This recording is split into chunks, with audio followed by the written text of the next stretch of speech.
ಇಲ್ಲಿರೋರನ್ನ ನೋಡಿದ್ರೆ ನಾನೇನು women empowerment ಬಗ್ಗೆ ಪಾಠ ಪ್ರವಚನ ಮಾಡೋ ಅವಶ್ಯಕತೆ ಇಲ್ಲ ಅಂತ ಕಾಣ್ತದೆ. You are already empowered. ಆದರೂ ಒಂದು ಮಾತು ಹೇಳ್ತೀನಿ, ಜನ್ಮ ಕೊಡೋದು ನಮ್ಮ ತಾಯಿ, ಜನಿತಕ್ಕೆ ತಾಯಾಗಿ ಹೆತ್ತಳು ಮಾಯೆ. ಇಲ್ಲಿ ತಾಯಿ ಒಂದು ಮಾಯೆ, ಮೋಹಕ್ಕೆ ಮಗಳಾಗಿ ಹುಟ್ಟಿದಳು ಮಾಯೆ. ಯಾರಿಗೆ ಮಗಳ ಬಗ್ಗೆ ಪ್ರೀತಿ ಇರಲ್ಲ, ಅದು ಒಂದು ಮೋಹಕದ ರೂಪ. ಇಷ್ಟೆಲ್ಲ ಇದ್ದು 75 ವರ್ಷ ಆಗಿ ನಮಗೆ ಸ್ವಾತಂತ್ರ್ಯ ಬಂದು ಕೂಡ ನಾವು ಇವತ್ತಿಗೂ ಮಹಿಳಾ ಸಬಲೀಕರಣ ಬಗ್ಗೆ ಮಾತಾಡ್ತಾ ಇದ್ದೀವಿ ಅಂದರೆ ನಮ್ಮ ಸಮಾಜದ ಬಗ್ಗೆ ನಾವೇ ಪ್ರಶ್ನೆ ಮಾಡ್ಕೊಳ್ಬೇಕು. ಸುಮಾರು ಒಂದು 20-30 ವರ್ಷದ ಹಿಂದೆ ಇದ್ದ ಸ್ಥಿತಿ ಇಲ್ಲ. ಪ್ರತಿಯೊಂದು ಮನೆಯಲ್ಲೂ ಈಗ ಯಾವ ರೀತಿ ಒಂದು ಅವೇರ್ನೆಸ್ ಬಂದಿದೆ ಅಂದರೆ ಉದ್ಯೋಗಂ ಪುರುಷ ಲಕ್ಷಣಂ ಅನ್ನೋದು ಈಗ ಇಟ್ ಈಸ್ ಅ ಪಾಸ್.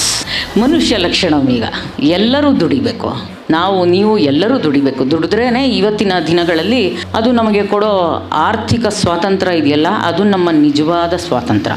ಹಾಗಾಗಿ ಮಹಿಳಾ ಸಬಲೀಕರಣ ಅನ್ನೋದನ್ನು ಒಂದು ನಾವು ಬರೀ ಕ್ಲೀಶೆ ಪದವಾಗಿ ಉಪಯೋಗಿಸ್ದೆ. ಈಗಿನ ಕಾಲದಲ್ಲಿ ನಿಮಗೆ ಗೊತ್ತಿದೆ, ಸರ್ಕಾರ ಅಂತೂ ಅಪ್ ಟು 10th ಸ್ಟ್ಯಾಂಡರ್ಡ್, ಕೆಲವು ಕಡೆಯಲ್ಲಿ ಅಪ್ ಟು ಕಾಲೇಜ್, ಎಸ್ಪೆಷಲಿ ಎಲ್ಲ ಹೆಣ್ಣು ಮಕ್ಕಳಿಗೆ ಪ್ರತಿಯೊಂದೂ ಕೂಡ ಉಚಿತವಾಗಿ ಕೊಟ್ಟಿದೆ. ಆಯ್ತಲ್ಲ, ಪ್ರತಿ 3 ಕಿಲೋಮೀಟ್ರಿಗೆ ಒಂದೊಂದು ಸರ್ಕಾರಿ ಶಾಲೆ ಇದೆ, ಒಂದು ತಾಲೂಕು ಮಟ್ಟದಲ್ಲಂತೂ ಕಾಲೇಜ್ಗಳಿದೆ. ಎಲ್ಲದನ್ನು ಉಚಿತವಾಗಿ ಕೊಟ್ಟಾಗಲೂ ನಾವು ಓದಿಲ್ಲ ಅಂತಂದರೆ ಅದನ್ನು ನಮ್ಮನ್ನು ನಾವೇ ಪ್ರಶ್ನೆ ಮಾಡ್ಕೊಳ್ಬೇಕು.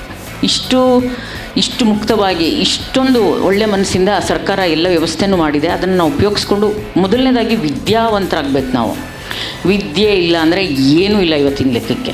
ಹೇಗೆ ಜಗತ್ತಿಗೆ ಸೂರ್ಯ ಇಲ್ಲ ಅಂದರೆ ಏನೂ ಇಲ್ಲೋ, ಅದೇ ರೀತಿ ವಿದ್ಯೆ ಇಲ್ಲ ಅಂದರೆ ನಾವೇನು ಮಾಡೋಕ್ಕಲ್ಲ. ನಾವು ಒಂದೇ, ನಮ್ಮ ಮನೆ ಮುಂದೆ ನಿಂತ್ಕೊಂಡಿರೋ ಪೆಟ್ಸು ಒಂದೇ.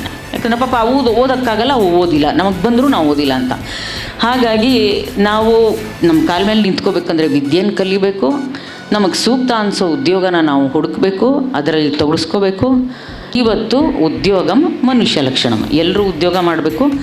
ಆವಾಗ ಆರ್ಥಿಕತೆ ಕೊಡೋ ಸ್ವಾತಂತ್ರ್ಯನ ಇನ್ಯಾವ ಸ್ವಾತಂತ್ರ್ಯನೂ ಕೊಡೋದಿಲ್ಲ. Coming to this point, doctor Uma Ariyan ನೋಡಿದಾಗ ನನಗೆ ಒಂದು ಘೋಷವಾಕ್ಯ ಜ್ಞಾಪಕಕ್ಕೆ ಬರ್ತದೆ. ಏನು ಅಂತಂದರೆ, ನಾವು ಮಾತಾಡಬಾರ್ದಂತೆ, ನಮ್ಮ ಬಗ್ಗೆ ನಮ್ಮ ಸಾಧನೆ ಮಾತಾಡಬೇಕು ಅಂತ. ದೋ I'm seeing Har first time ಅದೆಲ್ಲ ನೋಡಿದೆ. ನಿಜ ಹೇಳ್ತೀನಿ, ಇವತ್ತು ಸೀರಿಯಸ್ಲಿ ಇನ್ ಅ ಸಿಟಿ ಲೈಕ್ ಬ್ಯಾಂಗ್ಳೂರ್ ಮಧ್ಯಾಹ್ನದೊತ್ತು ಅಥವಾ ಲೇಟ್ ಈವ್ನಿಂಗ್ ಹೊರಗಡೆ ಸ್ವಲ್ಪ ಮಳೆ ವಾತಾವರಣ ಇದೆ, ಅಪರೂಪಕ್ಕೆ, ಅಫ್ಕೋರ್ಸ್ ವಿ ವೆಲ್ಕಮ್ ಇಟ್. ಅಂಥದ್ರಲ್ಲಿ ಒಂದು ವೇದಿಕೆ, ಒಂದು ಸಭೆಯಲ್ಲಿ ಇಷ್ಟು ಜನ ಸೇರಿಸೋದಿದೆಯಲ್ಲ, ಖಂಡಿತ ಸುಲಭ ಇಲ್ಲ.